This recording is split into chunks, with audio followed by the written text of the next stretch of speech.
स्वागत है आप सभी भाइयों बहनों का सुपर एग्जाम अड्डा पे और दोबारा स्वागत करता हूं उत्तर प्रदेश महासीरीज में। अब की बार चलन लेके रहना है, ठीक। इस स्लोगन के साथ हमें आगे बढ़ना है और अभी आपको दिया जा रहा है अभी तक उत्तर प्रदेश पुलिस के हुए सभी प्रीवियस ईयर पेपर, और जब ये समाप्त होगा तो हम लाएंगे महा प्रैक्टिस सेट जो हमारी टीम द्वारा बनाया जाएगा, जिसमें पेपर फंसने की सबसे ज्यादा चांसेज होंगे। और ये आज का जो सेट है उत्तर प्रदेश पुलिस 19 जून 2018 प्रथम पाली का पेपर है। और आइए देखते हैं बिना समय को वेस्ट किए अपने क्वेश्चन पे। समय टाइम नहीं लेना, सबसे कम समय में सबसे ज्यादा मामला देना आपको, ठीक। प्रश्न है, प्रसिद्ध सूफी संत डॉट डॉट डॉट डॉट के वार्षिक उर्स जो मेला लगता है वहां पे के अवसर पर हिंदू कैलेंडर के कार्तिक महीने में, अब कितने बच्चों को, अधिकतर बच्चों को कार्तिक मास नहीं पता होगा कब पड़ता है, अक्टूबर में, ठंडी की शुरुआत से पहले प्रतिवर्ष बाराबंकी में देवा मेला आयोजित किया जाता है। अब आपको बता दें, इस्लाम में एक संत, एक सूफी संत हैं वारिस अली शाह, जिनकी मजार है देवा शरीफ में। कहाँ पे? देवा शरीफ बाराबंकी में है। और वहां पे प्रतिवर्ष एक मेला उर्स आयोजित किया जाता है सालाना उनका। तो यहाँ पे कौन होगा? वारिस अली शाह। यहाँ पे सही ऑप्शन क्या होगा? Waris Ali Shah. UP triple SC के किसी एग्जाम में जाओगे तो सबसे इंपॉर्टेंट क्वेश्चन बनाते हैं, जैसे निजामुद्दीन औलिया। तो निजामुद्दीन औलिया की दरगाह कहाँ पे है? निजामुद्दीन औलिया की दरगाह है आपकी कहाँ पे? दिल्ली में। कहाँ पे है? दिल्ली में। और ये वही निजामुद्दीन औलिया है जिसने कहा था दिल्ली ए दूरस्थ। किसको कहा था? गयासुद्दीन तुगलक को कहा था। उसके बाद मोइनुद्दीन चिश्ती। मोइनुद्दीन चिश्ती किसके साथ भारत आए? क्वेश्चन अक्सर आता है। इनकी मजार है, इनकी दरगाह कहाँ पे है? अजमेर में। ये भारत आए थे किसके साथ? ये भारत किसके साथ? मोहम्मद गौरी के साथ आए थे। और इनकी दरगाह कहाँ पे है? अजमेर में है। अजमेर में है। और अगला नाम है इन्हीं सूफी सिलसिला के, चिश्ती सिलसिला के संत सलीम चिश्ती, जो कौन थे? अकबर के गुरु थे, फतेहपुर सीकरी आगरा के निकट। इनकी मजार कहाँ है? जहाँ पे एक परिसर बहुत बड़ा सा बनाया गया है, जिसके आगे बुलंद दरवाजा, और यहीं पे बनाई गई है इनकी क्या मजार? किसकी? सलीम चिश्ती की। कहाँ पे?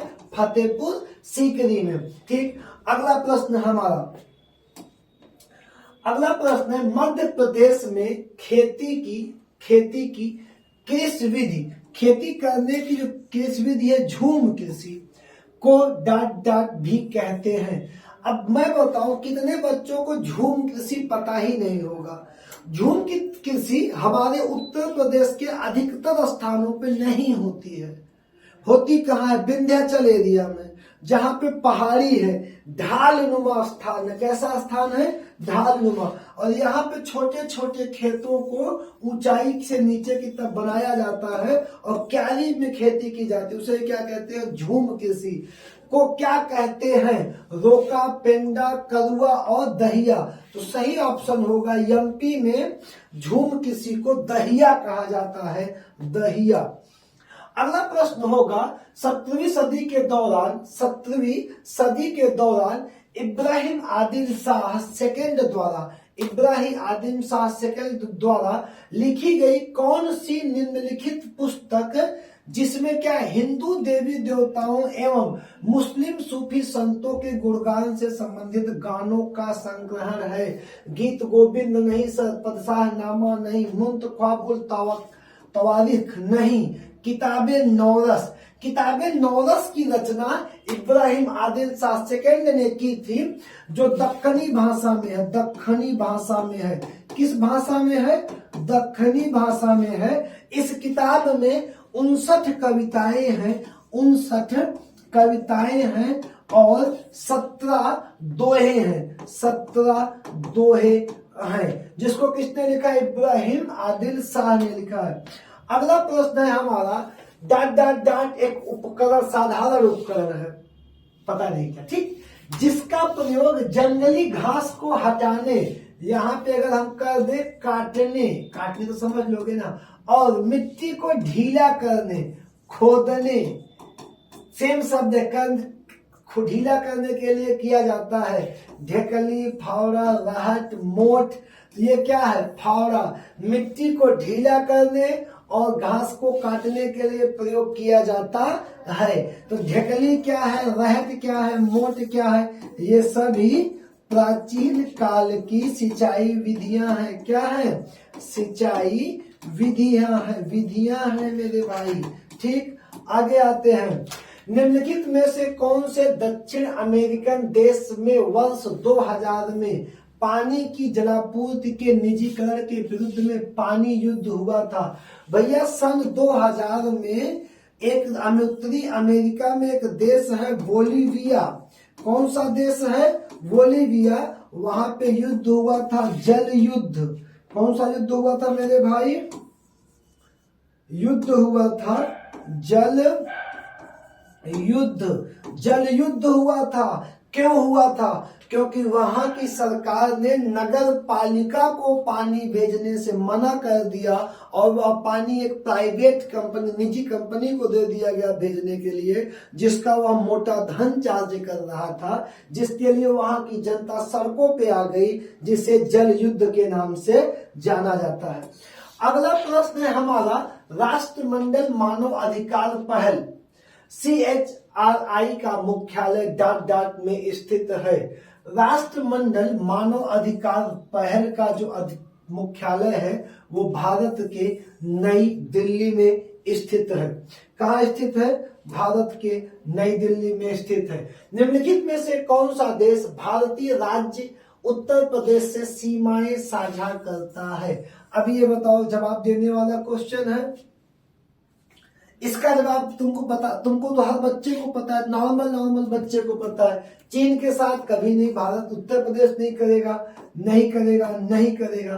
तो कल किसके साथ है? नेपाल के साथ। अगले सभी क्षेत्र में मैं मैप दिखा के आपको समझा चुका हूं ये पॉइंट। अगला, बिम्स्टेक एक उप क्षेत्रीय समूह है जिसमें दक्षिण एशिया एवं दक्षिण पूर्वी एशिया के 7 देश शामिल हैं, जिसका मुख्यालय डॉट डॉट में है। दक्षिण एशिया, बिम्स्टेक में दक्षिण एशिया के 5 देश, दक्षिण पूर्वी एशिया के 2 देश शामिल हैं। वो कौन कौन से हैं पहले हम ये देख लेते हैं। तो सबसे पहले हम देखते हैं, ठीक एक क्रम में, जो सार्क के जो दक्षिण एशिया के देश हैं वो है श्रीलंका, दूसरा है भारत, तीसरा है नेपाल, चौथा है भूटान, पांचवा है बांग्लादेश। ये किसके सदस्य हैं? ये सब दक्षिण एशिया देश के हैं, तथा म्यांमार 1 और थाईलैंड 2। ये दोनों किसके हैं? दक्षिण पूर्वी एशिया के देश हैं। ये किसमें शामिल? बिम्स्टेक में शामिल है। और इनका मुख्यालय कहाँ स्थित है? इनका मुख्यालय स्थित है मेरे भाई ढाका में। इनका मुख्यालय कहाँ स्थित है? ढाका में स्थित है। ठीक, अगला प्रश्न है हमारा,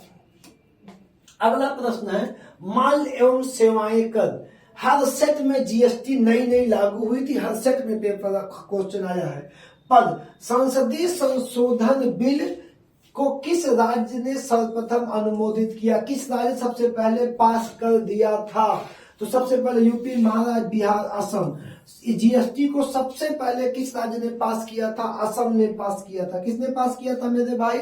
असम ने। पाल राजवंश के सर्वप्रथम राजा कौन थे? पाल, बंगाल का पाल वंश, आपने इतिहास में पढ़ा ही होगा।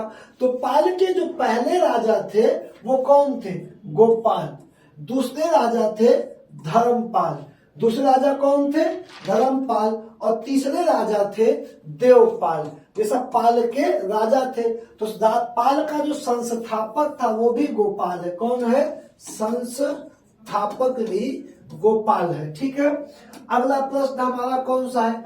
ऐसे बागान जहां बिक्री के लिए नगद फसल उगाई जाती है उसे डॉट डॉट के रूप में जाना जाता है। निर्वाह खेती, किचन गार्डन। निर्वाह खेती जीवन यापन के लिए 2 बीघा खेत सिर्फ गेहूं लगा लिए, धान लगा लिए, जीवन जीने के लिए नहीं। किचन गार्डन छोटे, जो आपके लॉन में आप खेती करें, छोटे स्थानों पर खेती कर रहे नहीं। झूम खेती ढाल वाले पहाड़ी स्थानों पे होगी। रोपण खेती, जैसे अपने यहाँ हम एक फसल रोपण खेती में ले जाते हैं, खरीफ की धान की क्या करते हैं, पेड़ पे जमीन में रोपाई करते हैं। उसी प्रकार चाय की पत्ती हुई, काफी हुई, इसकी सबकी क्या की जाती है, रोपण होता है। पेड़ पे लगा के इसको पहले बेलन टाइप में पैदा किया जाएगा, पेड़ पे लगाया जाएगा। तो सही आंसर क्या होगा, रोपण खेती। अब ये क्वेश्चन देखो, जितने मैं बार बार कहता हूं कि कुछ लोगों के अंग्रेजी में नाम याद कर लो, जैसे हम खुद देखो अंग्रेजी में नाम नहीं याद करते, आती नहीं याद, क्या करेंगे, नेपच्यून। अब अंग्रेजी में भी यही दिया था, हिंदी में भी दिया था, के अलावा अन्य किस ग्रह को नीला ग्रह कहते हैं। अब इसको तुम खुद याद देख लो। अब ये आपका कौन है, ये सर आपका है सूर्य, ये है बुध, शुक्र, पृथ्वी, मंगल, बृहस्पति, शनि, अरुण, वरुण। वरुण क्या है, वरुण आपका है नेपच्यून, और ये कैसा है, नीला है। इसके अलावा और कौन नीला है, पृथ्वी नीली। इसके अलावा और कौन नीला है, पृथ्वी नीली है।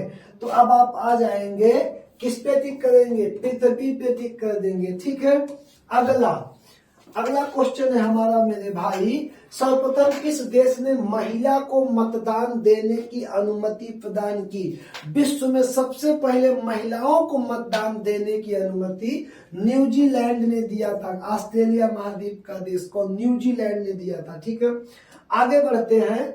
भारत में अली बंधु का नाम आएगा तो तुरंत आएगा शौकत अली मोहम्मद अली, जिन्ना नहीं, अली बंधु। शौकत अली मोहम्मद अली ने किस आंदोलन का नेतृत्व किया।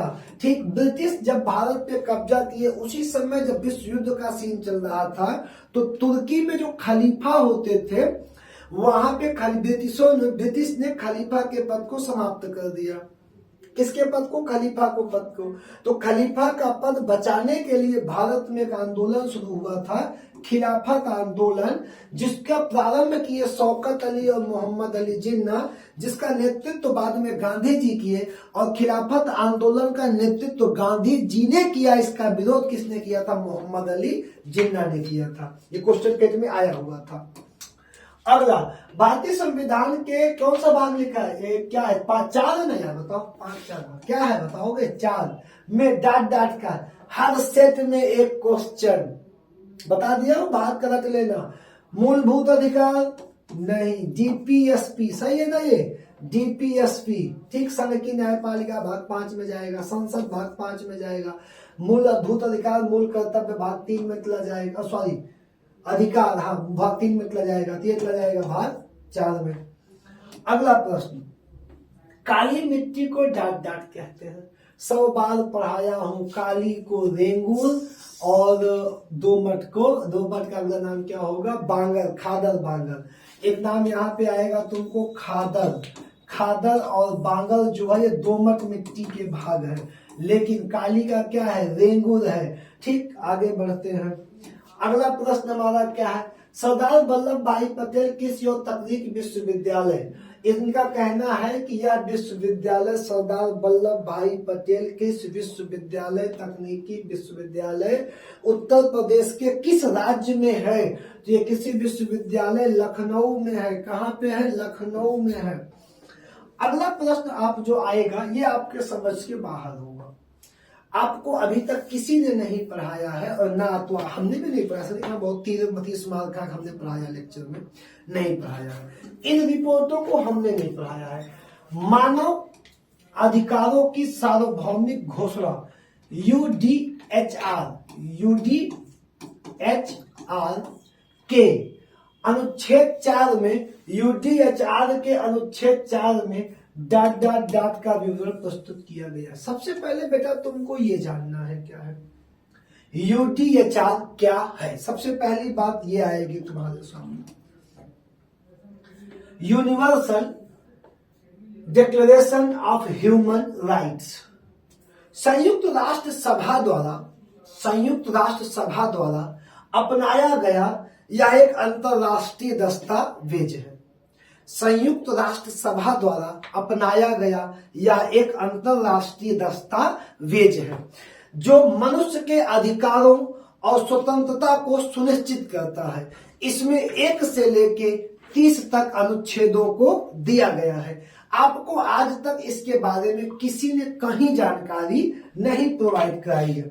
कितने अनुच्छेद दिए गए? 1 से लेके 30 तक। तुमसे कौन सा अनुच्छेद पूछ रहा है? 4 पूछ रहा है। तो चलिए देखते हैं अनुच्छेद इसके कितने हैं।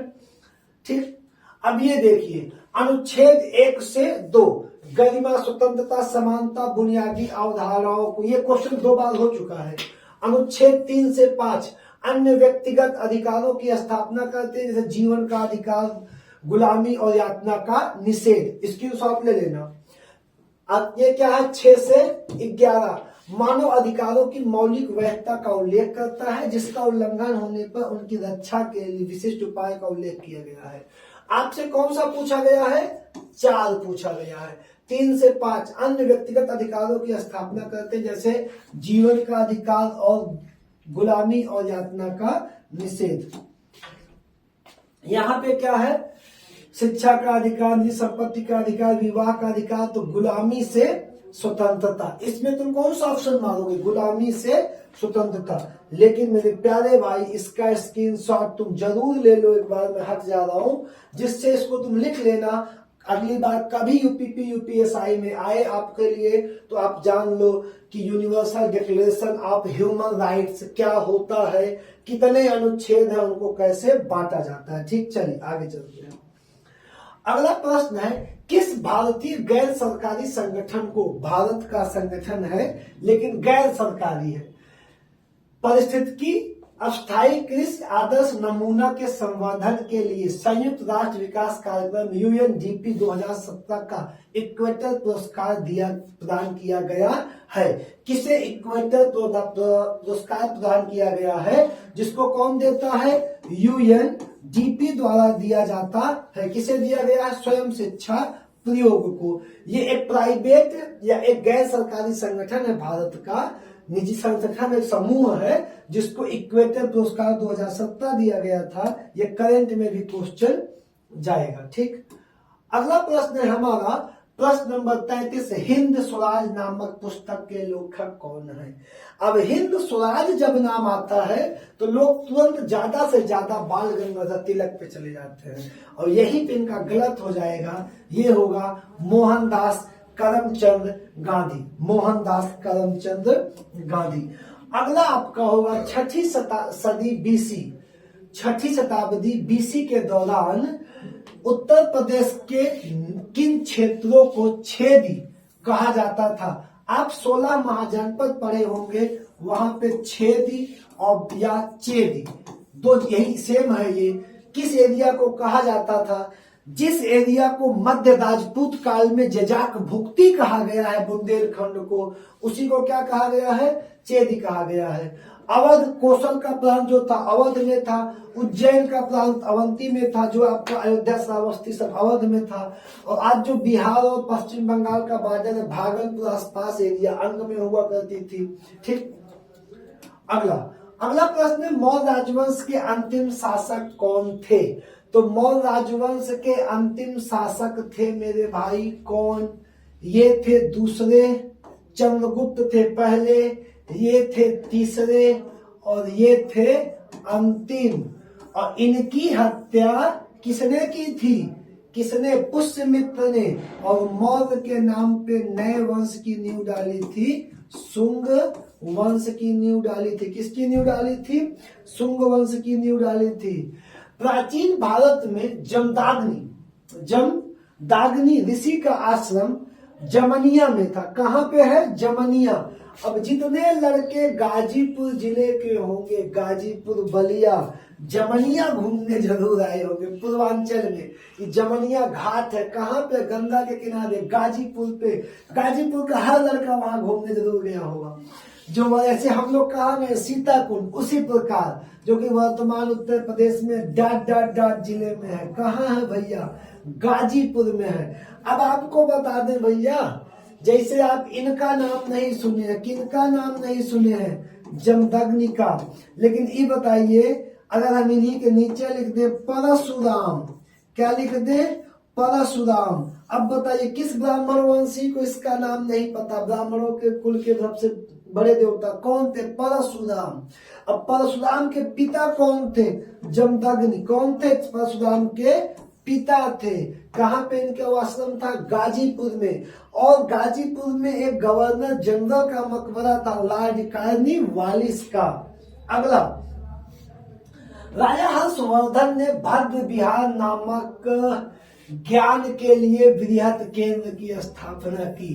अगर हम तुमसे तू क्वेश्चन पूछे कि हर्षवर्धन कहाँ के राजा थे, हर्षवर्धन राजा कहाँ के थे, और एक क्वेश्चन तुमको 1000 बार देखने को मिल गया होगा हर प्रैक्टिस सेटों में कि हर्षवर्धन की राजधानी, एक तो लिखा होगा थानेश्वर, दूसरा का लिखा होगा कन्नौज, सही होगा कन्नौज। जब भैया राजा कन्नौज के थे तो बनवाएंगे काशी में, कहाँ बनवाएंगे? कन्नौज में बनवाएंगे। और प्रश्न आइए देखते हैं, और अंतिम प्रश्न देखते हैं। उर्दू शायरी में फिराक गोरखपुरी के नाम से कौन प्रसिद्ध है? फिराक गोरखपुरी। फिराक गोरखपुरी कहा करते थे कि इस दुनिया में सिर्फ 2.5 लोगों को अंग्रेजी आती है, 2.5 लोगों को। किसको? 1 जवाहरलाल नेहरू को, 2 मोहम्मद अली जिन्ना को, और आधा मुझे। ये गोरखपुर यूनिवर्सिटी में अध्यापक थे। इनके बारे में बहुत प्रसिद्ध क्वेश्चन था कि एक लड़की के पीछे ये जा रहे थे, एक लड़की रिक्शे पे बैठ के जा रही थी और उसी के पीछे फिराक गोरखपुरी जा रहे थे। तो इन्होंने उस लड़की से एक शेर कहा कि तू मत समझ कि फिराक तेरी फिराक में है, तू मत समझ कि फिराक तेरी फिराक में है, फिराक तो उसकी फिराक में है जो तेरी फिराक में है, फिराक तो उसकी फिराक में है जो तेरी फिराक में है। तो क्या पूछा है क्वेश्चन तो देख लो यार। नाम रघुपति सहाय, यार क्या इसमें बचा है, क्या लिखा? रघुपति सहाय। इसी के साथ आज का ये सेट सब्जेक्टिव जीएस का समाप्त हुआ। अनूप सर आएंगे लंबे वाले, आपको देंगे स्टैट जीके, और अभी 1-2 दिन हिंदियों देंगे। क्लियर? बस टारगेट है आपकी प्रैक्टिस ना रुके। आप लोग भी थोड़ा सा प्यार लुटा दिया करो यार, लाइक तो बटन दबा जैसा अंगूठा बनाया था छू दिया करो, क्या जाता है। 200-150 व्यूज आते हो, 50 लाइक कर दिया करो, ठीक है यार। थोड़ा शेयर ओवर कर दो, स्टार दो, तुम लोग चाहोगे तो बना ही दोगे ना, तो याद जरूर करेंगे, नाम लिख लिख के रखेंगे। धन्यवाद आप सभी का।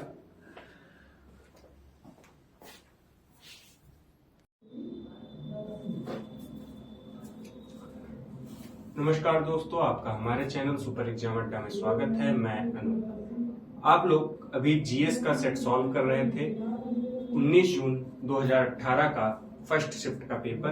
अब इसी के क्रम में जो आगे के क्वेश्चन आपके जीएस और हिंदी में है उन्हें हम एक एक करके सॉल्व करेंगे। तो आप लोग जुड़े रहिए, एक बार वीडियो को शेयर कर दीजिए और लाइक कर दीजिए। तो चलिए हम शुरू करते हैं। पहला क्वेश्चन आपका है, उत्तर प्रदेश में बारिश के मौसम में निम्नलिखित में से कौन सा गीत गाया जाता है? बिरहा, चैती, कजरी या रसिया? तो देखिए, आप लोग अगर गांव से संबंध रखते होंगे तो अभी जल्दी ही नाग पंचमी का त्योहार आने वाला है, और नाग पंचमी के त्योहार में आप देखेंगे तो उससे कुछ दिनों पहले गांव में कूढ़ी बन जाती, कूढ़ी मतलब लॉन्ग जंप, ठीक है, गांव में होता है। कबड्डी, झाबर जैसे खेल आयोजित कराए जाते हैं, प्रैक्टिस कराई जाती है। और गुड़ई दिन, जिसे आप नाग पंचमी के त्योहार को यहाँ पर गुड़ई के रूप में मनाते हैं गांव एरिया में, ठीक है। उस दिन गुड़िया को तालाब में पीटते हैं, उसके बाद खेल खेलते हैं, ठीक है। और उससे कुछ दिनों पहले ही हर घर पे झूला पड़ जाता है, ठीक। और ये छोटे मोटे झूले नहीं, बड़े बड़े झूले जिसपे 7-8 लोग बैठ के झूलते हैं, ठीक, पेंगा मार मार के। वहां पर जो महिलाएं होती हैं झूला झूलते समय गीत गाती हैं। कौन सा गीत गाती हैं? वो गीत गाती हैं आपकी कजरी गाती हैं। और सभी लोग झूला, लड़के जो होते हैं वो पेंगा मारते हैं, यानी झूला को झुलाते हैं। गांव में कहते हैं ना पेंगा मारना, तो झूले पे पेंगा मारते हैं, महिलाएं कजरी गीत गाती हैं। चलिए आगे बढ़ते हैं। अगला क्वेश्चन आपका है, भारत में किस राज्य के राज्य भर के सभी घरों में छत पर बारिश के पानी का संग्रहण अनिवार्य कर दिया गया है? उत्तर प्रदेश, तमिलनाडु, कर्नाटक या महाराष्ट्र? तो देखिए जितने भी शहर हैं वो धीरे धीरे जल संकट की तरफ बढ़ रहे हैं। वहां पर पानी की कमी होती जा रही है, भूमिगत जल नीचे जा रहा है क्योंकि वहां पे वाटर रिचार्ज नहीं हो पा रहा है, जिस कारण से तमिलनाडु सरकार ने आपकी क्या किया, उसने कहा कि जो बारिश का पानी है सभी लोगों को छत पर उसको स्टोर करना अनिवार्य होगा। उसने नियम बना दिया ताकि भविष्य में जल संकट से बचा जा सके। ठीक, चलिए आगे अगले क्वेश्चन की तरफ बढ़ते हैं। अगला क्वेश्चन आपका है, कर्नाटक के संगीत में अलापना हिंदुस्तान शास्त्रीय संगीत के डैश के समान है, तराना, अलाप, तिलाना या ताल। तो कर्नाटक का जो संगीत है उसमें एक उसकी विधा होती है अलापना। ठीक, वो हिंदुस्तान संगीत शास्त्रीय संगीत में किस विधा का के समान है? तो वो विधा है भैया आलाप। कर्नाटक संगीत में अलापना होता है और हिंदुस्तान शास्त्रीय संगीत में आलाप होता है। ठीक, चलिए आगे बढ़ते हैं। अगला क्वेश्चन हमारा है, भारतीय वैज्ञानिक एवं भौतिक विज्ञान के प्रोफेसर डैश ने संगीत के प्रति अपने गहरे प्यार के कारण 1921 में लंदन की रॉयल सोसाइटी के समक्ष तार के संगीत उपकरणों के सिद्धांत पर शोध प्रस्तुत किया था। वो कौन थे? जगदीश चंद्र बोस, होमी जहांगीर बाबा, विक्रम साराभाई या सीवी रमन। तो जल्दी जल्दी आप आंसर दीजिए और आपको एक मैं ट्रिक नहीं, एक चीज बताता हूँ, आप उससे गेस लगाइए कि वो कौन थे। ये वो वैज्ञानिक थे जिन्होंने 28 फरवरी 1928 को रमन प्रभाव की खोज की थी। इसकी रमन प्रभाव की खोज की थी। 1930 में इन्हें नोबेल मिला था और 1954 में जब भारत रत्न बंटने लगा तो 3 लोगों को एक साथ बंटा और उनमें इनका भी नाम था और वो नाम था कौन? सीवी रमन। ठीक है, क्या नाम था? सीवी रमन। कितने महत्वपूर्ण है? 1954 में भारत रत्न मिला, 3 लोगों को एक साथ मिला था पहली बार। सबसे पहले मिला था किसे? तो सबसे पहले थे सर्वपल्ली राधाकृष्णन जो उस समय उपराष्ट्रपति थे, उसके बाद चक्रवर्ती राजगोपालाचारी और उसके बाद सीवी रमन को 28 फरवरी 1928 को इन्होंने रमन प्रभाव की खोज की। 1930 में इन्हें नोबेल मिला और 28 फरवरी को इसी खोज के कारण 28 फरवरी को हम विज्ञान दिवस के रूप में मनाते हैं। आगे चलते हैं। अगला क्वेश्चन आपका है, निम्नलिखित में से कौन सा मानव रोग बैक्टीरिया के कारण उत्पन्न होता है? खसरा, हेपेटाइटिस बी, आंत ज्वार या पोलियो। देखो आंत ज्वार को इंग्लिश में आप कहते हैं टाइफाइड। क्या कहते हैं? टाइफाइड। बैक्टीरिया यानी जीवाणु। ठीक, अब तो आप लोग जान ही गए होंगे। खसरा आपका होता है किसके कारण? विषाणु यानी वायरस के कारण, विषाणु या वायरस। पोलियो भी आपके वायरस के कारण होता है और हेपेटाइटिस बी भी आपके वायरस के कारण होता है या विषाणु के कारण होता है। और जो आपका ये टाइफाइड है जिसे आप कहते हैं आंत ज्वार, ठीक, हिंदी में आंत ज्वार, इंग्लिश में टाइफाइड, ये होता है आपका जीवाणुओं के कारण। तो ये हमारा ऑप्शन सही हो जाएगा। ठीक, चलिए आगे बढ़ते हैं। अगला क्वेश्चन हमारा है, प्रधानमंत्री पीएम मोदी ने शपथ ग्रहण करने के बाद सर्वप्रथम किस विदेशी देश का दौरा किया था? बांग्लादेश, भूटान, श्रीलंका या नेपाल। तो देखिए प्रधानमंत्री नरेंद्र मोदी जी ने जब शपथ ग्रहण की थी उसके बाद उन्होंने सबसे पहले भूटान का दौरा किया था। ठीक, कहाँ गए थे? भूटान गए थे। ठीक, चलिए आगे बढ़ते हैं। आप लोग भी मन में सोच तो लीजिए ही, पहले आप क्वेश्चन आते हैं तो क्वेश्चन आके उसका उत्तर सोच लिया कीजिए। ठीक है, हम 2-4 सेकंड रुक जाएंगे। अगले क्वेश्चन की तरफ बढ़ते हैं। अगला क्वेश्चन हमारा है, निम्नलिखित में से किस जिले को राष्ट्रीय राजधानी क्षेत्र एनसीआर के 23वें जिले के रूप में शामिल किया गया है? किसे जो है एनसीआर के 23वें जिले के रूप में शामिल किया गया? एनसीआर क्या है? तो ये है दिल्ली राजधानी क्षेत्र। ठीक है, एनसीआर दिल्ली राजधानी, दिल्ली आपके देश की राजधानी है, इसमें कई एनसीआर क्षेत्र जुड़ते हैं। ठीक है, जो 3 राज्यों से मिलकर बने होते हैं। 3 राज्यों के कई शहर को एनसीआर में जोड़ा जाता है। कौन कौन से? तो आपके हैं राजस्थान, ठीक, हरियाणा और आपका उत्तर प्रदेश, ठीक, हरियाणा और उत्तर प्रदेश। और इनके कुल 23 जिले आपके एनसीआर में सम्मिलित हैं, जिसमें राजस्थान के हैं आपके 2 जिले, हरियाणा के हैं 8 जिले और उत्तर प्रदेश के हैं 13 जिले। कुल कितने? 23 जिले। और उसमें 23वां जिला कौन सा बना? तो शामली बना, ठीक है। और ये कहाँ का है? तो उत्तर प्रदेश का, ठीक है। उत्तर प्रदेश का शामली जिला को अब एनसीआर में सम्मिलित कर लिया गया है। चलिए आगे बढ़ते हैं। अगला क्वेश्चन हमारा है, निम्नलिखित में से कौन सा निष्क्रिय गैस नहीं है? 3 इसमें निष्क्रिय गैस हैं, एक नहीं है, क्रिप्टॉन, जेनॉन, आर्गन, क्लोरीन। तो देखिए जितने आपकी जो कुल निष्क्रिय गैस है उनकी संख्या है 6।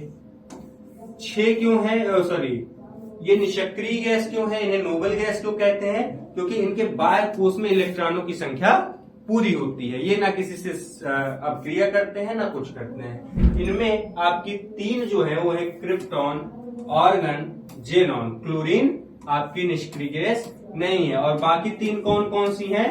तो बाकी आपकी है हीलियम, ठीक, हीलियम, आर्गन है, क्रिप्टॉन है, जेनॉन है, नियॉन, ठीक, नियॉन, हीलियम, नियॉन, और एक आपकी होती है रेडॉन, ठीक है, रेडॉन। ये कुल 6 गैसें आपकी नोबल गैसें होती हैं, ठीक, 6 गैसें आपकी नोबल गैसें होती हैं। और एक प्रश्न पूछा जाता है, कौन सी गैस वायुमंडल में नहीं पाई जाती? ठीक है, वायुमंडल गैसों का मिश्रण होता है और एक गैस आपके वायुमंडल में होती है, वायुमंडल में नहीं पाई जाती। वो कौन सी गैस होती है? वो आपकी होती है रेडॉन गैस। और इन 5 निष्क्रिय गैसों के बाह्य कोश में इलेक्ट्रॉनों की संख्या कितनी होती है? पूर्ण होती है। इसमें 2 होती है, बाकी 5 में, इनमें और इन तीनों में होती है कितनी? इन तीनों के बाह्य कोश में इलेक्ट्रॉनों की संख्या होती है 8, जिससे ये अस्थायी होते हैं। ठीक है, आगे बढ़े। समझ में आया? समझ में आया तो एक बार शेयर कर दीजिए। चलिए अगला क्वेश्चन आपका, क्यों क्यों लड़की पुस्तक के लेखक कौन है? महाश्वेता देवी, एडन Blyton, Olivia Fraser, Ruskin Bond. तो क्यों क्यों लड़की जो पुस्तक है इसकी लेखिका है महाश्वेता देवी। इसमें एक मोहिना नाम की लड़की की कहानी इसे लिखी गई है। आगे चलते हैं।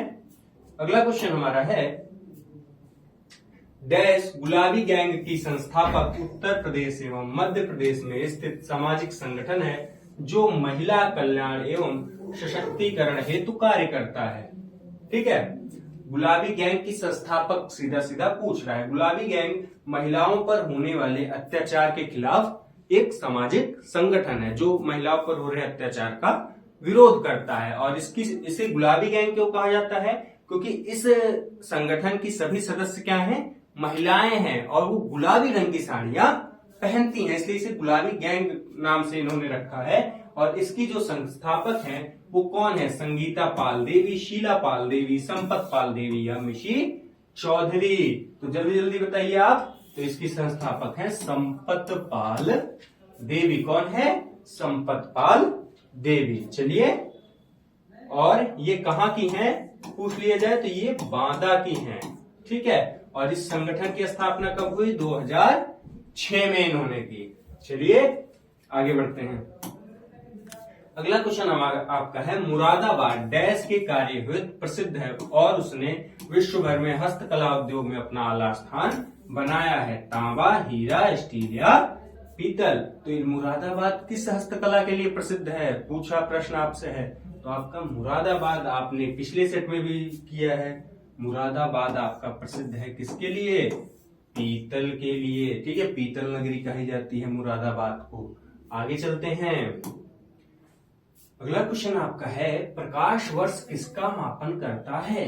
दूरी का, ऊर्जा का, भार का या गति का? आप प्रकाश वर्ष से कंफ्यूज हो जाते हैं। इसमें तो एक ऑप्शन नहीं दिया, नहीं तो कई बार ऑप्शन दे देता है तो और कंफ्यूज हो जाते हैं। प्रकाश दे देता है। प्रकाश वर्ष दूरी का मात्रक होता है। और किसका मात्रक है? दूरी का। और एक प्रकाश वर्ष कितना होता है? तो प्रकाश की गति से एक वर्ष में चली गई दूरी प्रकाश वर्ष के बराबर होती है। और ये दूरी कितनी होती है? तो ये दूरी आपकी होती है 9.4 गुणे 10 की घात 15 मीटर। ठीक है, ये एक प्रकाश वर्ष बराबर होता है 1 लाइट ईयर, इसे बोलते हैं। एक लाइट ईयर बराबर 9.4 गुणे 10 की घात 15 मीटर। 9.46 कह सकते हैं। 9.46 गुणे 10 की घात 15 मीटर। चलिए आगे बढ़ते हैं। अगला क्वेश्चन हमारा है, मनुष्य की आंख का रंग आंख के डैश में स्थित रंग द्रव्य पर निर्भर करता है। इसे क्या कहते हैं? आइरिस कहते हैं, फेस कहते हैं, लेंस कहते हैं, या कॉर्निया कहते हैं? तो मनुष्य की जो मनुष्य की आंख का रंग, मनुष्य की जो आंख का रंग है वो आंख के किस रंग द्रव्य के कारण रंग द्रव्य पर निर्भर करता है? ये आपका क्वेश्चन है। तो आप पहले आंख ही देख लीजिए। आंख देखेंगे तो आंख का जो ये वाला भाग है इसे आप कहते हैं कॉर्निया। ठीक है, और ये जो ब्लू ब्लू कलर का देख रहे हैं इसे आप कहते हैं आइरिस, इसे आप कहते हैं पुतली। ठीक है, और ये आपका पीछे है लेंस। और जो ये रंगीन भाग आप देख रहे हैं ब्लू कलर का आइरिस, यही रंग द्रव्य है। ठीक है, इसी के कारण आपके आंख का रंग इसी पर निर्भर करता है। और यही आपकी जो ये पुतली है इसके आकार को छोटा करना और बड़े करने का को नियंत्रित करता है। तो क्या सही हो जाएगा हमारा? आइरिस सही हो जाएगा। ठीक है, चलिए आगे बढ़ते हैं।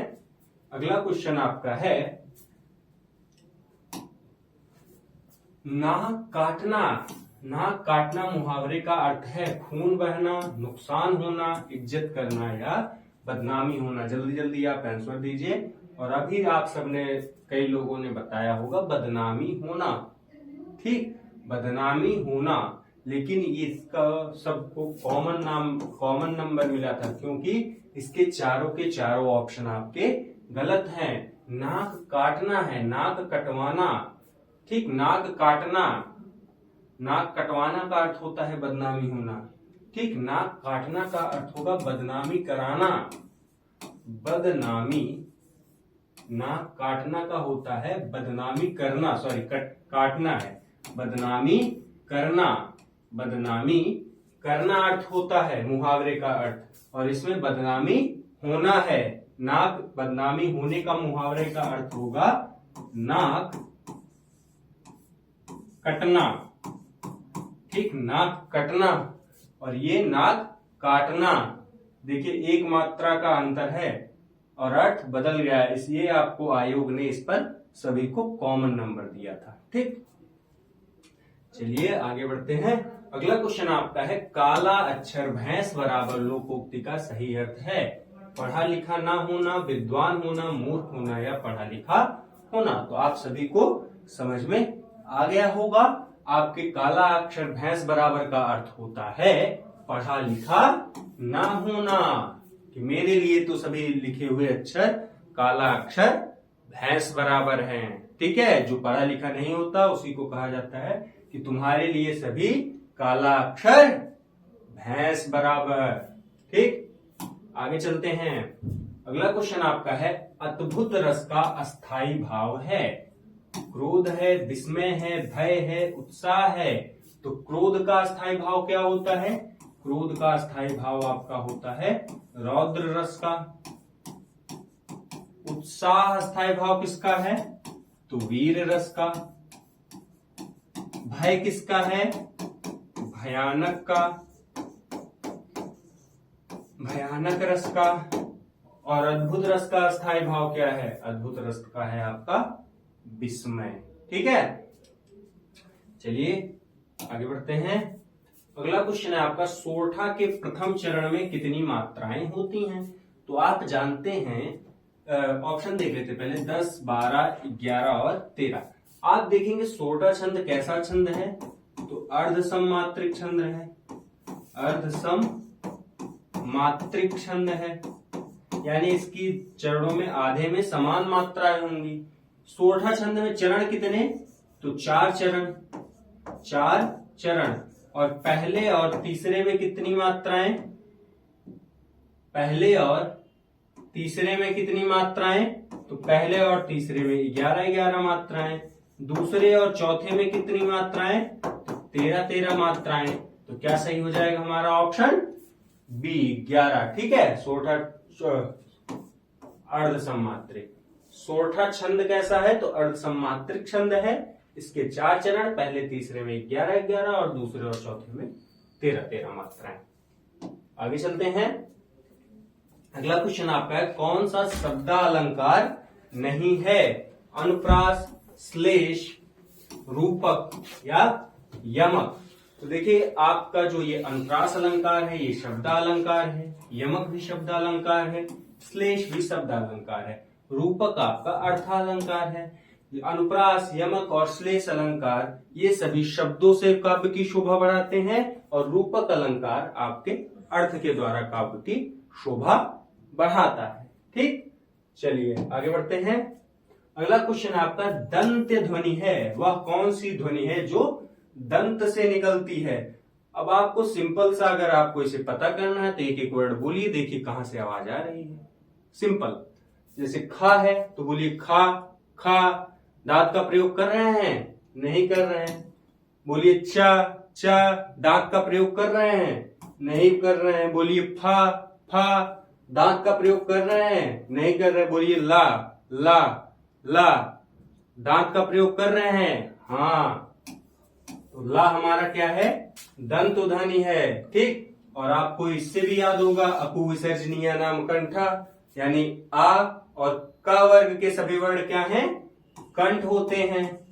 ठीक, कंठ से बोले जाते हैं। इचु यशा नाम तालु, तो चा, इचु, ई और चा वर्ण किससे बोले जाएंगे? तालु से बोले जाएंगे आपके। और उपपध्वनिया नाम ओष्ठो, यानी उ और पा वर्ग के सभी वर्ण पा, फा, बा, भा किससे बोले जाएंगे? ओष्ठ से, यानी ओठ से। और लित लसा नाम दंता, ली, ला और ता, था, दा, धा ये सब किससे बोले जाएंगे? ये सब आपके बोले जाएंगे दंत से। ठीक है, और आपके जो पंक्चर अक्षर होते हैं रा, ना, ये सब नासिका से, यानी नाक से बोले जाते हैं। चलिए आगे चलते हैं। अगला क्वेश्चन है आपका, निम्न में से कौन सा वर्ण अघोष है? अब सघोष अघोष आपने पढ़ा होगा। सघोष मतलब जिनमें आपको बोलते समय सभी स्वर तंत्रियां कार्य करती हूं, और अघोष में सभी स्वर तंत्रियां काम न करती हूं। और आप जानते हैं अघोष वर्ण कौन कौन से होते हैं? तो आपके वर्ग का पहला और दूसरा, यानी का वर्ग है तो का और खा, चा वर्ग है तो चा और छा, और टा वर्ग है तो टा और ठा, ता वर्ग है तो ता, था, पा वर्ग है तो पा और फा, और तीनों शा आपके शा, शा और सा, ये सब क्या हैं? ये सब आपके हैं अघोष। ठीक है, तो अब इसमें से देखिए कौन से अघोष हैं। चा है, पहला ही आपका ऑप्शन है सही। ठीक, चा, झा, डा और जा नहीं होंगे। चलिए आगे बढ़ते हैं। जैसे आप बोलिए सघोष अघोष, तो पहले आप बोलते हैं क, ख, ग, घ, अंगा। तो ग, घ, अंगा जब आप बोलते हैं तो उस पर ज्यादा जोर लग रहा है, लेकिन क, ख, ग, घ, अंगा। च, छ धीरे से बोलेंगे, लेकिन च, छ, ज, झ, इया आप ऑटोमेटिक आपकी आवाज क्या हो रही है? बढ़ रही है। वो कैसी है? सघोष है, क्योंकि सारी स्वर तंत्रियां उसको बोलने में काम कर रही हैं। लेकिन जब आप क, ख बोलते हैं तो देखेंगे उसमें स्वर तंत्रियां पूरी कार्य नहीं कर रही। ठीक है, तो वर्ग के पहले दूसरे और शा, शा, शा क्या होंगे? अघोष होंगे। चलिए, निम्न में से कौन सा शब्द स्त्रीलिंग है? सौभाग्य, काव्य, चंद्रया, सुंदरता। तो आपको स्त्रीलिंग पुल्लिंग आपको पहचानने के लिए हमने क्या बताया था? आप जो शब्द दिया है उसका वाक्य बना दीजिए और आपको तुरंत पता चल जाएगा कि वह पुल्लिंग है या स्त्रीलिंग। तो पहला शब्द है आपका सौभाग्य, तो यह मेरा परम सौभाग्य होगा, होगी नहीं, होगा, होगा तो ये पुल्लिंग है, कैंसिल। काव्य, काव्य को पढ़ा जाता है, पढ़ी नहीं जाता, काव्य को पढ़ा जाता है तो ये भी पुल्लिंग है।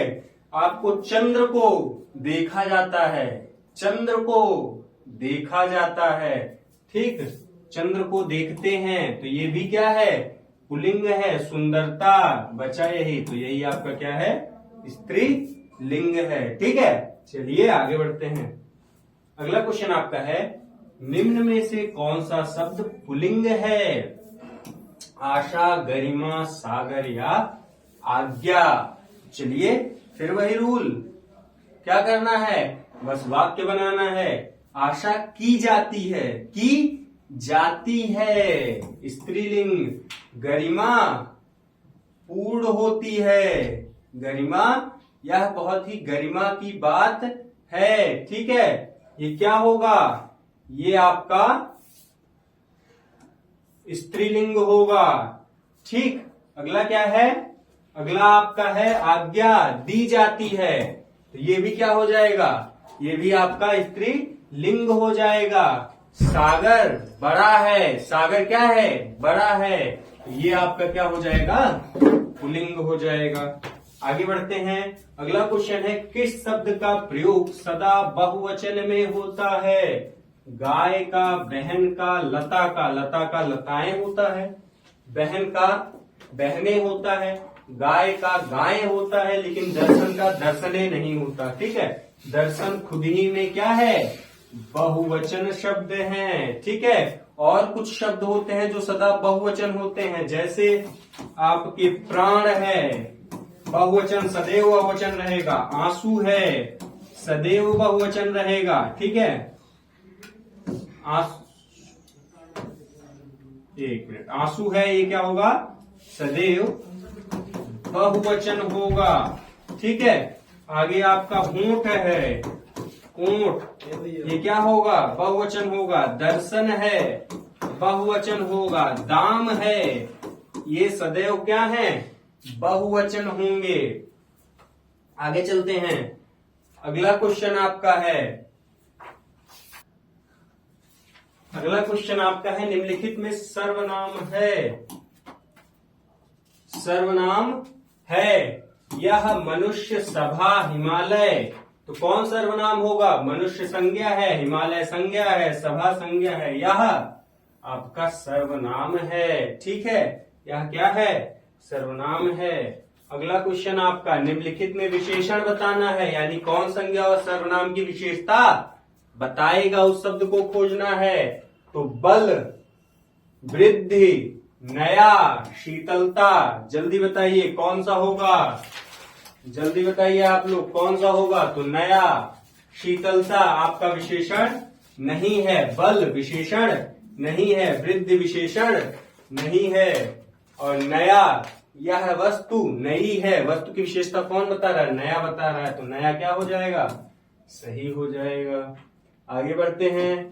अगला क्वेश्चन आपका है, सीता सो रही थी, सीता क्या कर रही थी, सो रही थी। वाक्य का काल है सामान्य भूत, अपूर्ण भूत, संदिग्ध भूत या पूर्ण भूत। सो रही थी, अभी सो रही है, नहीं सो रही है, हमें नहीं पता है। इसका कार्य क्या है, अपूर्ण है, कार्य सोने का कार्य पूरा नहीं हुआ है। और थी यानी भूतकाल में, तो ये क्या है, ये आपका हो जाएगा अपूर्ण भूतकाल, ठीक है। अगले क्वेश्चन की तरफ बढ़ते हैं। अगला क्वेश्चन आपका है, निम्नलिखित में तद्भव शब्द है, तद्भव किसे कहते हैं, तत्सम शब्द के अप्रभंश से बने शब्दों को, ठीक है। तो गांव, उच्च, एकत्र और अमृत, एकत्र आपके संस्कृत का शब्द है जो सीधे सीधे हिंदी में ले लिया गया है। अमृत भी वैसे ही संस्कृत का शब्द है, हिंदी में ले लिया गया, और उच्च भी, ये तीनों क्या हैं, ये तीनों आपके तत्सम हैं, ठीक। और गांव क्या है, गांव आपका है तद्भव, और इसका तत्सम क्या होगा, इसका तत्सम होगा ग्राम, ठीक। चलिए आगे बढ़ते हैं। अगला क्वेश्चन आपका है, निम्नलिखित में से तत्सम है, गधा, घड़ा, ग्राहक, गाय, तो तो गधा का जो तत्सम, गधा जो है आपका है तद्भव, ठीक है, इसका तत्सम होता है गधर्वा, गधर्भा, गधर्भा। गाय है तद्भव है, इसका तत्सम होता है गौ। घड़ा है तद्भव है, इसका तत्सम होता है घटम। और ग्राहक है, ये आपका तत्सम है, इसका तत्सम होता है गाहक, सॉरी तद्भव होता है गाहक। ठीक, चलिए आगे बढ़ते हैं। अगला क्वेश्चन आपका है जल का पर्यायवाची, जल का पर्यायवाची है नहीं है, जल का पर्यायवाची नहीं है। इसमें 3 जल के पर्यायवाची हैं, नीर, सलील, समीर और अम्बु। तो नीर, सलील और अम्बु क्या हैं? ये सभी जल के पर्यायवाची हैं। जबकि समीर किसका पर्यायवाची है? तो ये हवा का पर्यायवाची है। यही ऑप्शन हमारा सही हो जाएगा। ठीक, आगे बढ़ते हैं। अगला क्वेश्चन आपका है जटिल शब्द का विलोम है, जटिल शब्द का विलोम है। जटिल शब्द का विलोम शब्द कौन सा है? कठिन है, रूढ़ है, सरल है या मुश्किल है? कठिन है, रूढ़ है, मुश्किल है या सरल है। तो जटिल मतलब जो कठिन कार्य हो, ठीक है। हालांकि ये कठिन, रूढ़ और मुश्किल ये तीनों इसके समानार्थक शब्द हैं, और सरल इसका विलोम शब्द हो जाएगा। ठीक, चलिए आगे बढ़ते हैं। अगला क्वेश्चन आपका है वर्ड का अर्थ नहीं होता है, वर्ड का अर्थ नहीं होता है। इसमें जो है वर्ड का वर्ड 3 अर्थ वर्ड के हैं और 1 अर्थ नहीं है। कौन सा? अक्षर, रंग, जाति और सुंदर। तो अक्षर, वर्ड, अक्षर और वर्ड, ठीक है, अर्थ होता है। रंग भी वर्ड का अर्थ होता है, जात भी वर्ड का अर्थ होता है, लेकिन सुंदर वर्ड का अर्थ नहीं है। ठीक है, आगे बढ़ते हैं। अगला क्वेश्चन आपका है जिसे करना बहुत कठिन हो, वाक्य के लिए एक शब्द होगा। वाक्यांश के लिए एक शब्द बताना है जिसे करना बहुत कठिन हो। दुष्कर, दुर्जय, दुराग्रह या पुष्कर। तो जिसे करना बहुत कठिन होता है उसे हम क्या कहते हैं? उसे हम दुष्कर कहते हैं। ठीक है, क्या कहते हैं? दुष्कर कहते हैं। चलिए आगे चलते हैं। अगला क्वेश्चन आपका है अली, अली शब्द का सही अर्थ देने वाला शब्द युग्म है। आपको 2 शब्द दिए गए हैं जो समरूप है, यानी समान दिखते हैं, परंतु इनका अर्थ क्या है? अलग अलग है। तो इनका अर्थ अलग अलग क्या है? अली, अली, सखी और भौरा, भौरा और कली, कली और सखी, या भौरा और सखी। जल्दी जल्दी आप इसका उत्तर दीजिए। तो देखिए अली और अली का सही अर्थ आपका होता है भौरा और सखी। ठीक, आगे बढ़ते हैं। अगला क्वेश्चन आपका है अपमान में उपसर्ग है। अपमान में कौन सा उपसर्ग है? आ उपसर्ग है, मान उपसर्ग है, अप उपसर्ग है या मन उपसर्ग है। तो देखिए आपको हमने बताया था उपसर्ग निकालना हो, प्रत्यय निकालना हो या संधि विच्छेद करना हो, तो आप ये सभी 1-2 शब्दों से अधिक को जुड़ेंगे। ठीक है, और जहां जुड़ेंगे वहां होती है गांठ। ठीक, रहीमदास जी कह के गए हैं ना, रहीमन धागा प्रेम का मत तोड़ो चटका, टूटे से फिर ना जुड़े, जुड़े गांठ पड़ जाए। तो इसमें भी कहीं ना कहीं गांठ आपकी पड़ी होगी। अब उसे पता कैसे चलेगा? तो उस वाक्य को 2-3 बार जब आप बोलेंगे तो वो ऑटोमेटिक आपकी गांठ पता चल जाएगी। तो बोलिए अपमान, अपमान, अपमान, अपमान, अपमान, अपमान। ठीक, तो अप और मान, अप और मान। ठीक, तो आपका शब्द में कौन सा उपसर्ग है? तो मान तो आपका शब्द है और इसमें उपसर्ग कौन सा है? अप उपसर्ग है। ठीक है, क्या सही हो जाएगा? अप सही हो जाएगा। आगे चलते हैं। अगला क्वेश्चन आपका है घबराहट में कौन सा प्रत्यय है? सेम रूल, इसमें भी गांठ पता करनी है। पढ़िए इसका। घबराहट, घबराहट, घबराहट, घबराहट। ठीक है, पढ़िए घबराहट, घबराहट, घबराहट। तो आप पढ़ेंगे तो इसमें से दो शब्द आपको कौन कौन से मिलेंगे, घब और आहट। ठीक, घबर और आहट आपको मिलेंगे। ठीक है, इसमें कौन सा प्रत्यय है, इसमें आपका आहट प्रत्यय है। यहाँ पर आपका घबराना शब्द होगा, घबराना। ठीक है, आप किसी चीज को लेकर घबरा जाते हैं तो इसको में जब आहट प्रत्यय लगता है तो क्या बनता है, घबराहट बनता है। आगे चलते हैं, अगला क्वेश्चन आपका है परमार्थ का संधि विच्छेद है। परम धन अर्थ, पर धन अर्थ, परमो धन अर्थ या पर धन अर्थ। अभी आपको हमने बताया था, फिर इसमें गांठ हमें वही ढूंढनी है। बोलिए, परमार्थ, परमार्थ, परमार्थ। ठीक, तो क्या आ रहा है, परम धन अर्थ। ठीक, यहां से आपका छोटा आ निकलेगा, इससे छोटा आ निकलेगा और मिलकर क्या बना लेंगे, बड़ा आ बना लेंगे और मिलकर आपका क्या बन जाएगा, परमार्थ बन जाएगा। ठीक है, तो क्या सही हो जाएगा हमारा, परम धन अर्थ। और अगर संधि पूछ ली जाए तो कौन सी संधि, दीर्घ स्वर संधि, दीर्घ स्वर संधि। ठीक है, दीर्घ स्वर संधि हो जाएगी आपकी, क्योंकि यहाँ पर आ समान वर्ड मिलकर बड़ा बना रहे हैं। ठीक, चलिए आगे चलते हैं। अगला क्वेश्चन आपका है मैंने यह काम कर लेना चाहिए वाक्य में अशुद्ध अंश है। ये तो आप सभी आंख मूंद कर बता दिए होंगे, मैंने काम कर लेना चाहिए या। तो देखिए, आप ये नहीं कहते कभी कि मैंने यह काम कर लेना चाहिए, आप कहते हैं मुझे यह काम कर लेना चाहिए। कौन सा सर्वनाम होगा, मैंने की जगह मुझे सर्वनाम होगा। ठीक है, तो यहाँ पे गड़बड़ी कहां पर है, मैंने में है। ठीक है, तो क्या सही हो जाएगा, मैंने सही हो जाएगा। ठीक, आगे चलते हैं। अगला क्वेश्चन आपका है राजपुत्र में समास है। राजपुत्र में कौन सा समास है, द्विगु है, अव्यय भाव है, तत्पुरुष है या द्वंद्व है। ठीक है, राजपुत्र का समास विग्रह करिए तो जरा सा, तो क्या होगा, राजा का पुत्र, राजा का पुत्र। इसमें आपको का दिखाई दे रहा है, संबंध कारक यहाँ पर होगा। ठीक, संबंध कारक और समास, और कौन सा समास होगा, तत्पुरुष समास होगा जी। ठीक है, कौन समास होगा, तत्पुरुष समास होगा। ठीक है, संख्यावाची है नहीं, संख्यावाची द्विगु, द्वंद्व है तो राजा और पुत्र तो है नहीं, अव्यय भाव समास, कोई उपसर्ग नहीं लगा है, क्या होगा सही, तत्पुरुष समास सही होगा। आगे चलते हैं। अगला क्वेश्चन आपका है आम खाया जाता है कौन सा वाच्य है, आम खाया जाता है कौन सा वाच्य है।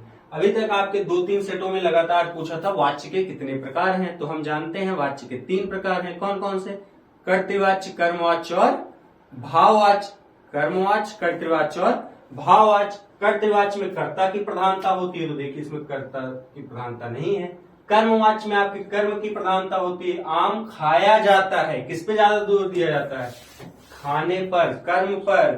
ठीक है, कर्म पर ज्यादा जोर दिया जा रहा है तो कौन सा वाच्य हो जाएगा, कर्तृवाच्य होगा, भाव होगा, क्रियावाच्य होगा या कर्मवाच्य होगा। तो कर्म पे जोर दिया जा रहा है तो कौन सा वाच्य होगा सही, कर्मवाच्य सही होगा। ठीक है, आगे बढ़े, समझ आ रहा है, समझ आ रहा है तो एक बार लाइक कर दीजिए अगर लाइक ना किया हो, चैनल को सब्सक्राइब ना किया हो तो सब्सक्राइब कर लीजिए, शेयर कर लीजिए वीडियो को। चलिए आगे चलते हैं। अगला आपका है निम्नलिखित में अव्यय है, कौन सा अव्यय है, वर्तमान अव्यय है, तथा अव्यय है, सुंदर अव्यय है या नया अव्यय है। तो अव्यय क्या है, जिसका व्यय ना हो उसे क्या कहते हैं, अव्यय कहते हैं। तो वर्तमान अव्यय नहीं है, नया अव्यय नहीं है, नया नहीं होता है, सुंदर सुंदरी होता है। ठीक है, तथा क्या है, तथा आपका अपव्यय है। ठीक है, अव्यय है, तथा आपका अव्यय है। ठीक, चलिए आगे चलते हैं। अगला क्वेश्चन आपका है हिंदी में अल्प विराम का चिन्ह है, हिंदी में अल्प विराम का चिन्ह है। तो ये आपके प्रश्नवाचक का चिन्ह है, ये पूर्ण विराम का चिन्ह है, ये विस्मयादिबोधक का चिन्ह है और ये आपके अल्प विराम का चिन्ह है, और अर्ध विराम का चिन्ह कैसे होता है, ऐसे, योजक का ऐसे, ठीक है। तो ये आपका कौन सा है, ये आपके अल्प विराम का चिन्ह है। आगे चलते हैं, आगे बढ़ते हैं। अगला आपका है पैराग्राफ। पैराग्राफ को हमें पढ़ना है और पैराग्राफ के से हमें उत्तर खोज के देने हैं। चलिए तो पहले पैराग्राफ पढ़ते हैं।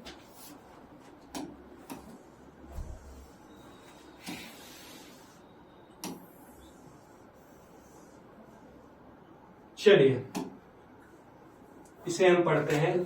घोड़े की टापों की आवाज सुनकर ममता भयभीत हो गई। पथिक ने कहा, वह स्त्री कहाँ गई, उसे खोज निकालो। ममता छिपने के लिए अधिक सचेत हुई। यह मृग दांव से चली गई, दिन भर में उसमें से न निकली। संध्या में जब उन लोगों के जाने का उपक्रम हुआ तो ममता ने सुना पथिक घोड़े पर सवार होते हुए कह रहा था, मिर्जा, उस स्त्री को मैं कुछ ना दे सका, उसका घर बनवा देना, क्योंकि मैंने विपत्ति में यहाँ विश्राम पाया था। यह स्थान भूलना मत। चौसा के मुगल पठान युद्ध को बहुत दिन बीत गया। ममता अब 70 वर्ष की वृद्धा है। वह अपनी झोपड़ी में एक दिन पड़ी थी।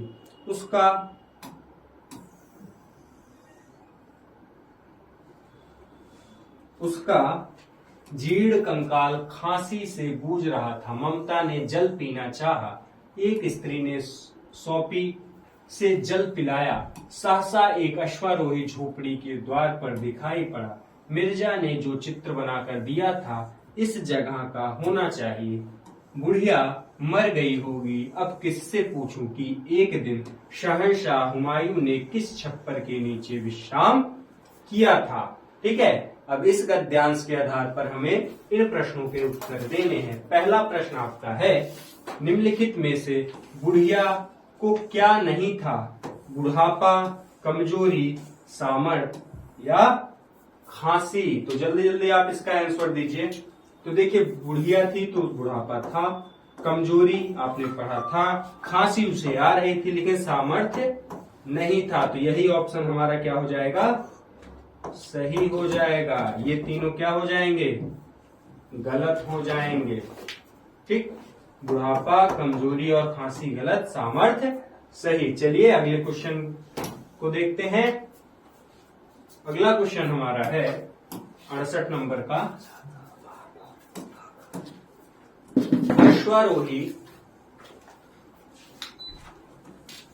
अश्वारोही वहां क्यों आया था? अश्वारोही वहां क्यों आया था? बुढ़िया को ढूंढने के लिए, मिर्जा की तलाश में, बुढ़िया के छप्पर को ढूंढने के लिए, वहां विश्राम करने के लिए। तो देखिए, बुढ़िया को ढूंढने के लिए तो वो नहीं आया था, मिर्जा की तलाश में भी नहीं आया था, वहां विश्राम करने नहीं आया था, बुढ़िया के छप्पर को ढूंढने आया था ताकि वहां से वो बुढ़िया को ढूंढे और जहां पर मिर्जा ने विश्राम किया था।